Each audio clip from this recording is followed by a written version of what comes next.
बहुत से ऐसे लोग हैं जो ये समझते हैं कि पैसे से पैसा नहीं कमाया जाता है और उन पैसों को वो बैंक में ही सेविंग अकाउंट में छोड़ देते हैं या फिर डिपॉजिट करके वो एक फिक्स डिपॉजिट करके वो छोड़ देते हैं, जबकि वहां से उनको लॉस हो रहा होता है। तो सेविंग अकाउंट में अगर आप डिपॉजिट कर रखे हैं तो सेविंग अकाउंट में क्या होता है, आपको 2-2.5% 3% का आपको इंटरेस्ट मिलता है, जो महंगाई दर के कंपैरिजन में हाफ से भी कम है, क्योंकि हमारा जो महंगाई दर है वो 6 से 7% है। उसके कंपैरिजन में अगर हम देखें, आप जो इंटरेस्ट पा रहे हैं बैंक के तरफ से वो आपका 2-2.5% या 3% के लमसम है, जो महंगाई दर से भी आधा से भी कम है।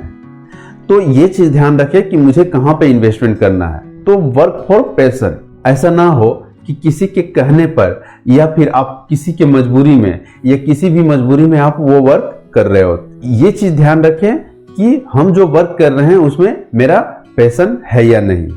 इसके बाद आता है सेकंड पॉइंट, सेव करो और इन्वेस्ट करो।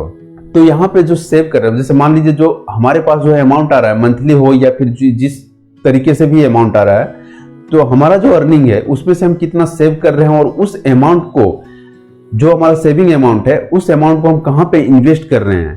तो ये चीज हमें ध्यान देना होगा कि हमारा जो सेविंग अमाउंट है उस अमाउंट को हम कहाँ पे अच्छी तरीके से इन्वेस्ट कर रहे हैं। पैसे से पैसे कमाने के लिए आपको सीखना जरूरी है, तो ये चीज ध्यान रखें। आपको जहां से जो भी चीज सीखने को मिल रहा है उस चीज को आप सीखने की कोशिश करें। इन्वेस्टमेंट करने का कोई उम्र नहीं होता है, आप जितनी जल्दी स्टार्ट करेंगे आपका रिटर्न उतना ही बड़ा होगा। आपका जो इन्वेस्टमेंट अमाउंट है वो छोटी अमाउंट है, वो आगे चल के वो बहुत बड़ी अमाउंट बन जाएगी। तो ये चीज ध्यान रखें कि जल्द से जल्द आपको इन्वेस्टमेंट शुरू करना है, चाहे वो किसी भी प्लेटफॉर्म में हो जहां पे आपका इंटरेस्ट है, जहां पे आपको रिटर्न ज्यादा मिलता है, उस प्लेटफॉर्म में आप इन्वेस्ट करना आज से ही शुरू कर दें। तो ये चीज ध्यान रखें, आपको जल्द से जल्द इन्वेस्टमेंट शुरू करना है। तो हमारा जो 5th पॉइंट है वो बोल रहा है कि मॉनिटर योर एक्सपेंसेस रेगुलरली। आप जो भी एक्सपेंसेस करते हैं, हो सकता है कि आपका जो इनकम है उसमें से 60% 70% आपका एक्सपेंसेस में जा रहा है, तो उस चीज को आप रेगुलरली ट्रैक करें कि आपका जो एक्सपेंसेस है वो कहां पे जा रहा है और उसको आप कैसे मैनेज कर सकते हैं, उसको आप कैसे कम कर सकते हैं। तो इस चीज पे ध्यान रखें। हमारा जो एक्सपेंसेस है उस चीज में हम कैसे कंट्रोल करें। तो आप ज्यादा रिच फैमिली की तरह लाइफ स्टाइल को ना गुजारें, ना ही ज्यादा पुअर फैमिली की तरह, एक मिडिल क्लास फैमिली के लाइफ स्टाइल को आप मेंटेन करें।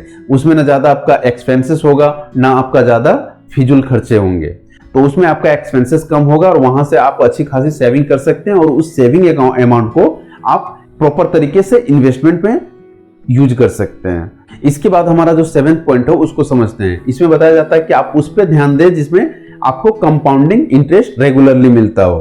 तो ये चीज आपको ध्यान देना है कि जहां पे आपको कंपाउंडिंग इंटरेस्ट, अब कंपाउंडिंग इंटरेस्ट क्या होता है, जैसे आज के डेट में हम जो इन्वेस्ट किए उस अमाउंट का मुझे कुछ रिटर्न मिला, कुछ इंटरेस्ट मिला, तो उस इंटरेस्ट का भी नेक्स्ट मंथ मुझे इंटरेस्ट मिलेगा, तो वही आपका कंपाउंडिंग इंटरेस्ट हो गया। तो ये चीज आपको ध्यान देना है कि जहां पे हम इन्वेस्ट कर रहे हैं वहां पे मुझे कंपाउंडिंग इंटरेस्ट का बेनिफिट मिल रहा है या नहीं। तो बहुत सारा ऐसा प्लेटफॉर्म है जहां पे कंपाउंडिंग इंटरेस्ट का बेनिफिट मिलता है, जिसमें SIP हो गया, म्यूचुअल फंड हो गया, या फिर आप अगर डायरेक्ट आपका नॉलेज है, आप स्टॉक मार्केट में काम कर रहे हैं, तो आप डायरेक्ट इक्विटी फंड में भी आप पैसे लगा सकते हैं, या फिर किसी रियल एस्टेट में आप लगा सकते हैं। तो इन सब चीजों में आप अगर लगाते हैं तो आपका अच्छा खासा कंपाउंडिंग इंटरेस्ट का बेनिफिट मिलता रहेगा।